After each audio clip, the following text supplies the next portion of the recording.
There is a sound that every negotiator dreads. It is not the sound of a threat. It is not the sound of a fist hitting a table. It is not the sound of a door slamming. It is the sound of silence. The silence that follows when the other side disconnects the call, walks away from the table, and does not look back. At 3:17 p.m. Eastern Standard Time this afternoon, the President of the United States heard that silence. And in that silence, the most important bilateral relationship America has ever had died. Mark Carney, Prime Minister of Canada, sat through 47 minutes of a secure video conference with Donald Trump. He listened. He asked one question. He received an answer that confirmed everything he already suspected. And then he said 8 words that will be studied in diplomatic history for the next century. Canada will not surrender. This call is over. Then the screen went black. And if you think what you are watching right now is a negotiation breakdown, you are not paying attention. Negotiation breakdowns imply that both sides will return to the table. What happened this afternoon is not a breakdown. It is a severance, a permanent, irreversible, structural severing of the relationship that has defined North American security, trade, and stability since 1945. Canada is not waiting for a better offer. Canada is not posturing for leverage. Canada is leaving. And the United States has no mechanism, no leverage, and no strategy to bring it back. In this breakdown, I am going to walk you through exactly what happened in that 40-minute video conference, word by word, demand by demand, and show you the precise moment Trump lost Canada forever. I am going to reveal the internal White House reaction when Carney disconnected and why senior officials are calling this the worst diplomatic failure of Trump's entire presidency. I am going to show you what Carney announced 90 minutes later in Ottawa and why his 6-minute press conference was more devastating than any speech he has ever delivered. I am going to lay out the 4 receipts that prove the consequences are already cascading through markets, alliances, and military structures in real time. I am going to give you the psychological profile comparison that explains why Trump never had a chance of winning this negotiation and why Carney was always going to walk. And I am going to give you 3 scenarios for what North America looks like 6 months from now, with no diplomatic relationship between the 2 countries that share the longest undefended border on Earth. Subscribe to Join the Community. Leave a comment so we can keep the conversation going and share this video, because what happened today will affect your energy bills, your national security, and your economic future starting this week. Let me walk you through that video conference because the details reveal something far more important than who said what. They revealed that the United States still does not understand what it is dealing with. The call was scheduled for 2:30 p.m. It had taken days of back-channel diplomacy to arrange. US officials reached out to Canadian counterparts, suggesting that both sides needed to find an off-ramp. Canadian officials agreed to a leaders-level call not because they expected progress, but because Carney wanted to give Trump one final chance to demonstrate that negotiation was possible. One chance, one call, one opportunity to prove that the United States could treat Canada as something other than a subordinate. The participants tell you how seriously both sides took this. On the US side, Trump, the Secretary of State, the National Security Advisor, and several senior White House staff. On the Canadian side, Carney, Deputy Prime Minister Chrystia Freeland, Foreign Minister Melanie Joly, and Defense Minister Bill Blair. This was not a staff-level discussion. This was the full weight of both governments in one room. According to sources present on both sides, Trump opened the call by saying he was ready to make a deal and that both countries needed to, quote, stop this nonsense and get back to normal. Stop this nonsense. That framing tells you everything. Trump characterized a month of sovereignty violations. economic warfare, and alliance destruction as nonsense. As if Canada's fight for independence was a tantrum that needed to end so the adults could get back to business. Trump then laid out what he called a fair compromise. And I need you to listen carefully to what he offered and what he demanded, because the asymmetry is staggering. Trump said the United States would remove all tariffs on Canadian goods effective immediately. The US would reaffirm commitment to NORAD and joint continental defense. The US would restore full intelligence sharing through Five Eyes, and the US would issue a statement saying it respects Canadian sovereignty and territorial integrity. On the surface, that sounds reasonable. It sounds like the US is giving Canada what it asked for: remove the tariffs, recommit to defense, restore intelligence, acknowledge sovereignty. But then came the price tag. Trump said Canada had to do three things in exchange. First, reverse the financial restrictions on US banks that Canada imposed last week and commit to never imposing similar restrictions in the future. In other words, Canada must disarm the single most effective economic weapon it deployed during this crisis and promise to never build another one. Second, sign a 10-year energy export agreement guaranteeing minimum supply levels to the United States at market prices without restriction.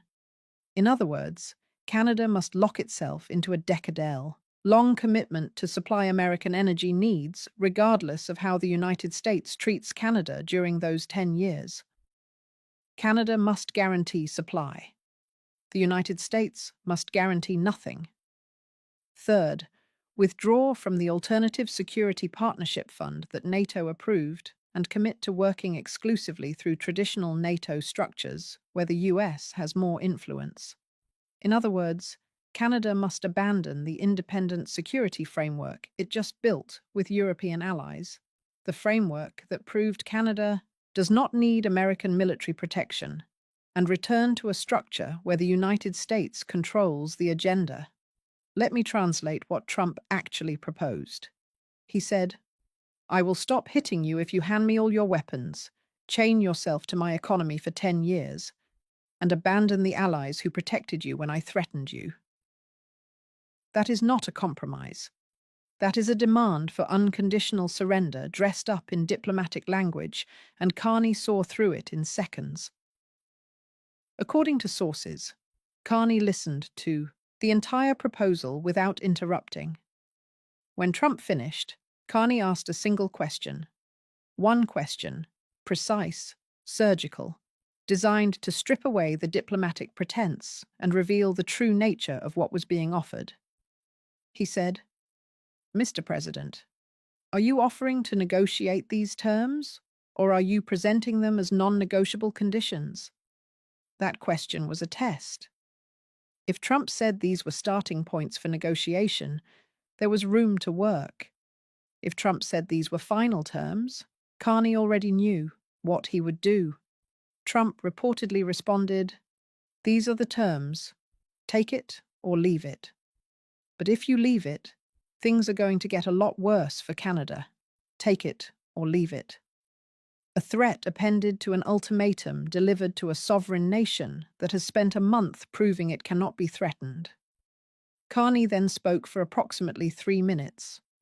According to multiple sources who heard his remarks, this is what he said. "Mr. President, Canada has spent the last month demonstrating that we can withstand pressure, that we can build alternative partnerships, and that we do not depend on American approval to defend our interests. You are asking us to give up every tool we have developed to protect Canadian sovereignty in exchange for commitments you have already violated multiple times." He continued, "You want us to trust you after you questioned whether Canadian provinces should remain part of Canada. You want us to lock in energy exports after you threatened our economic security. You want us to abandon security arrangements with allies who supported us when you threatened to dismantle NORAD." Then the verdict. None of that is reasonable. That is not compromise. That is surrender, and Canada will not surrender. Then silence, then the click, then the black screen, and then the 8 most consequential words of this entire crisis. This call is over. Now let me show you what happened in Washington after that screen went dark, because the reaction inside the White House tells you that even they know this is a catastrophe. According to sources, when Carney disconnected, there was complete silence in the White House Situation Room for several seconds. Nobody spoke. Nobody moved. The most powerful people in the American government sat and stared at a blank screen. Trump reportedly broke the silence by saying, "He hung up on me." Not an analysis, not a strategy, not a next step, just the raw, unprocessed disbelief of a man who has spent his entire career believing that nobody walks away from him. Trump then asked his advisors whether they could reconnect the call. Think about that for a moment. The President of the United States was just told by a sovereign nation that negotiations are over, and his first instinct was to call back like a rejected phone salesman pressing redial.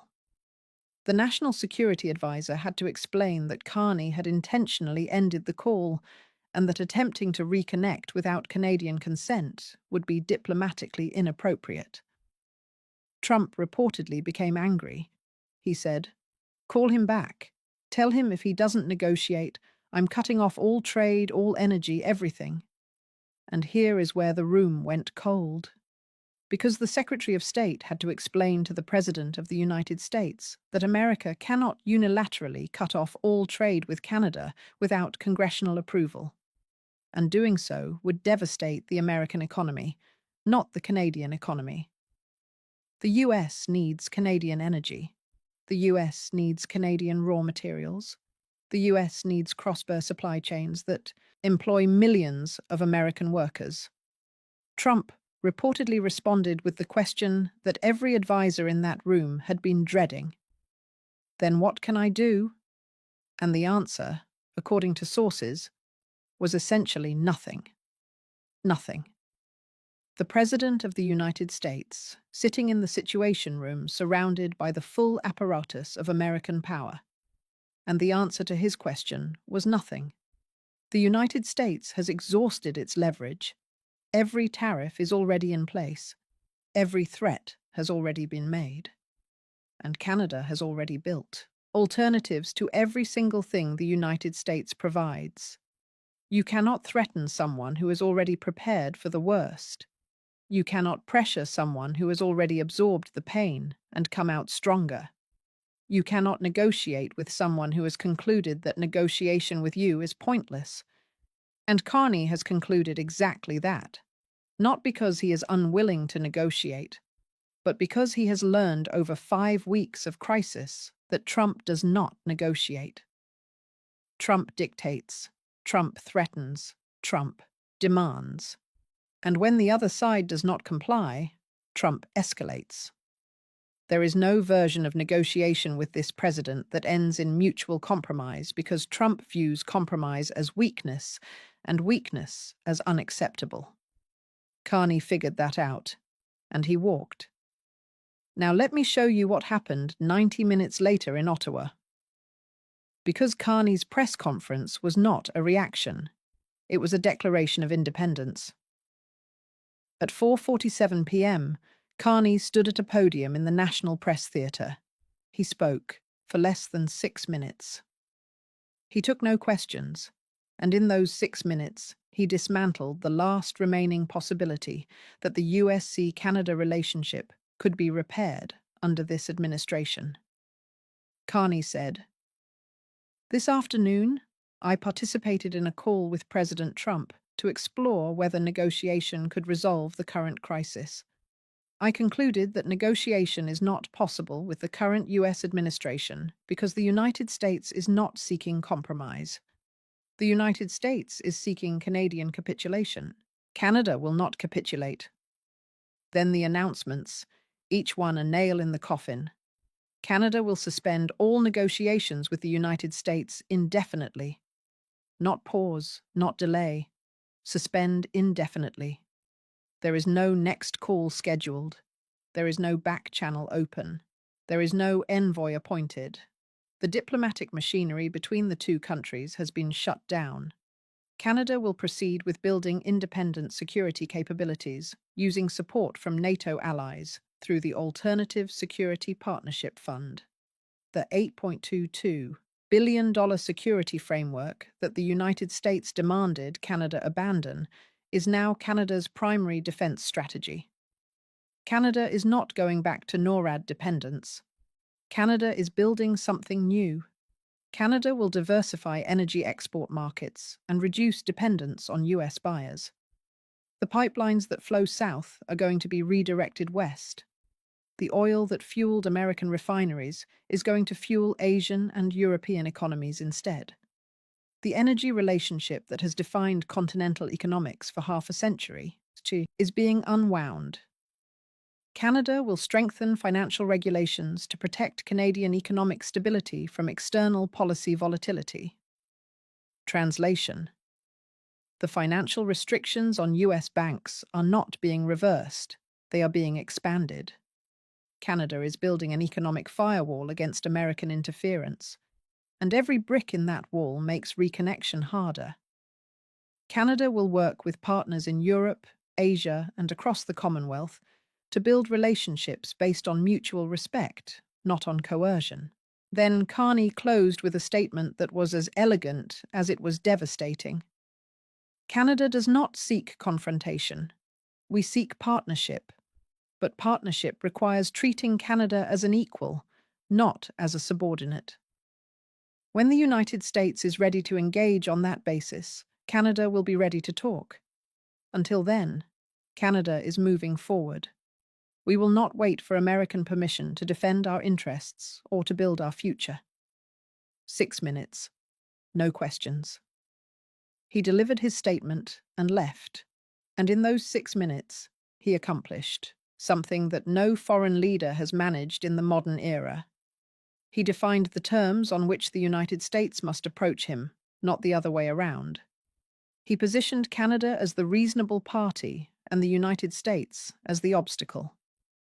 He signaled to every ally watching that independence from Washington is not only possible, but preferable. And he did it with the calm, measured precision of a central banker explaining a rate decision, not a politician performing outrage. That is what control looks like. That is what leverage looks like when it is held by someone who knows exactly how to use it. Receipt number 1, the market reaction. Within minutes of Carney's press conference, markets delivered their verdict on who won this confrontation, and the verdict was unanimous. The Canadian dollar strengthened 1.7% against the US dollar. Not weakened, strengthened. Currency traders, the most coldly rational participants in global markets, looked at a country that just severed its relationship with the world's largest economy and decided that country's currency was worth more, not less. That tells you everything about who the market believes is on the right side of this divide. US energy stocks fell sharply as traders priced in the near certainty that Canadian energy exports will be redirected to non-US markets. If you own energy stocks tied to Canadian supply, today was a very bad day, and the days ahead will be worse.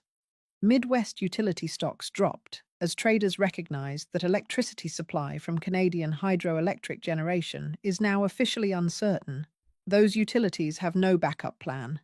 They have no alternative source that can match Canadian hydroelectric output. When those supply contracts expire or are not renewed, electricity prices in the American Midwest will spike, and there is nothing anyone can do about it. The S&P 500 fell 2.3%. Not because of one sector, not because of one company, because investors concluded that the largest trading relationship the United States has is broken with no clear path to repair. That 2.3% represents hundreds of billions of dollars in value evaporating because one man could not treat a neighboring country with basic respect. The market is not political. The market does not care about sovereignty speeches or patriotic rhetoric. The market cares about cash flows, supply chains, and risk. And the market just told you that the risk of US-Canada permanent estrangement is being priced into every American asset. Receipt number 2. The European response. Within 2 hours, France, Germany, and the United Kingdom issued a joint statement. 3 of America's oldest and most important allies speaking with one voice. The statement said, "We understand and respect Canada's decision to suspend negotiations, given the lack of good faith engagement from the United States. We stand ready to deepen our partnerships with Canada in defence, trade, and economic cooperation." Read that again. 3 major European powers publicly stated that the United States did not engage in good faith. They did not say, "Both sides need to compromise."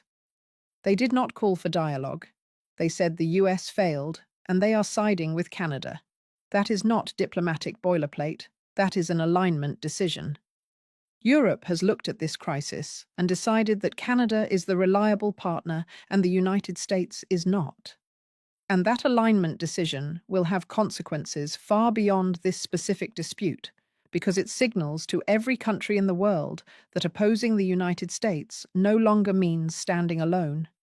It means joining a coalition that includes Europe's largest economies and most capable militaries. Canada walked away from Trump, and Europe walked with Canada. Receipt number 3. The NATO transformation.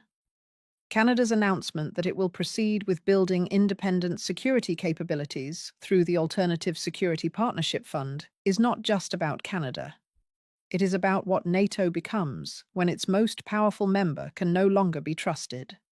According to NATO sources, Canada's $8.2 billion funding request will be approved within 72 hours, not weeks, not months, 72 hours. Because every NATO member understands that Canada's request is not really about Canada. It is about establishing the precedent that NATO can function as a security provider independent of American leadership. Once that precedent is set, it cannot be unset. Every NATO member that faces US pressure, every NATO member that disagrees with American policy, every NATO member that worries about American reliability will know that there is an alternative, a NATO mechanism that provides security without requiring American approval. The Alternative Security Partnership Fund was designed to address exactly this scenario. A scenario in which the United States becomes a source of instability rather than a guarantor of stability. Canada's decision to activate that fund, to become its first beneficiary to build an entire defense architecture around it, transforms NATO from an American-led alliance into a multilateral security framework where American participation is welcome but not required. That transformation has been theorized about for decades. Today, it became real. Receipt number 4. The energy reconfiguration. This is the receipt that will hit American wallets hardest and last longest. Canada's commitment to diversify energy export markets is not a negotiating position. It is an infrastructure project already underway. According to energy industry sources, Canada is in advanced negotiations with China, Japan, South Korea, and Germany on long-term supply agreements. These are not preliminary discussions. These are contract negotiations with specific volumes, prices, and delivery timelines. Asian buyers are offering premium prices for guaranteed Canadian supply. Why? Because Canadian energy is more reliable than Middle Eastern alternatives. It is less geopolitically risky than Russian supply. And it comes from a democratic country with transparent regulatory systems and enforceable contracts. For Asian energy importers, Canada is the ideal supplier. And until now, Canada was unavailable because all its energy flowed south. Trump just made Canada available. If Canada signs these agreements, and every indication says it will within weeks, Canadian energy infrastructure will be permanently reconfigured. Pipelines will be built west to Pacific ports. LG terminals will be expanded, shipping routes will be established. And once that infrastructure exists, it does not get dismantled because a future American president asks nicely. Infrastructure creates path dependence. Once the oil flows west, it keeps flowing west. The United States will face permanent reduction in Canadian energy imports. Not temporary, permanent. And replacement supply will come from more expensive, less reliable sources. Your energy bills are going up, not because of a policy decision you can reverse, because of an infrastructure decision that cannot be reversed. Now, let me give you the psychological profile comparison, because it explains why this outcome was inevitable from the moment Trump picked this fight. Donald Trump negotiates through dominance. His method is to establish psychological superiority, make demands from a position of assumed strength, and use threats to compel compliance. This approach works against parties who believe they have no alternative. It works against contractors who need to be paid. It works against smaller companies that cannot afford litigation. It works against individuals who fear public confrontation. It does not work against Mark Carney. Carney is a former central banker. He ran the Bank of Canada during the 2008 financial crisis and then ran the Bank of England during Brexit. He has managed two of the most significant economic crises of the 21st century. He has sat across the table from every major financial power on earth. He has navigated situations where the wrong decision would have collapsed entire national economies. Trump threatens. Carney calculates. Trump demands. Carney models scenarios. Trump escalates. Carney builds alternatives. Trump's fundamental error in this crisis was assuming that Canada had no alternative to American partnership. That assumption was wrong when the crisis began, and it became more wrong every single day as Carney systematically constructed alternatives in energy, defense, finance, and diplomacy. By the time Trump sat down for that video conference this afternoon, Carney had already built everything Canada needed to walk away. The energy diversification was in progress. The NATO security framework was funded. The European alliances were solidified. The financial protections were in place. Trump walked into that call believing he was making a generous offer to a country that had no choice but to accept. Carney walked into that call knowing he had already built the exit and was simply giving Trump one last chance to provide a reason not to use it.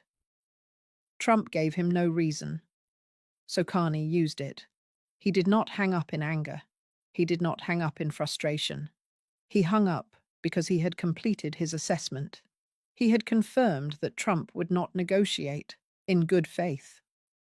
He had confirmed that the terms being offered were surrender terms. And he had confirmed that Canada's alternatives were strong enough to sustain an indefinite break. He hung up because there was nothing left to learn from the call. That is the difference between a negotiator who operates on emotion and a negotiator who operates on information. Trump was performing dominance. Carney was conducting due diligence. And when the due diligence confirmed what the models predicted, Carney executed the decision he had already prepared for. Chess versus checkers does not begin to describe the gap. This was algorithmic game theory versus schoolyard intimidation, and the algorithm won. Now, let me give you the economic consequences in detail, because the numbers are not abstract. They will show up in your life. The State Department memo prepared after the call collapse outlines the long-term cost of permanent US-Canada estrangement. Loss of intelligence sharing will require the United States to build independent surveillance and monitoring capabilities for the northern border and the Arctic. Estimated cost $12 to $18 billion annually. Increased border security costs as the longest undefended border in the world becomes a monitored and potentially militarized boundary. estimated cost $8 to $14 billion annually.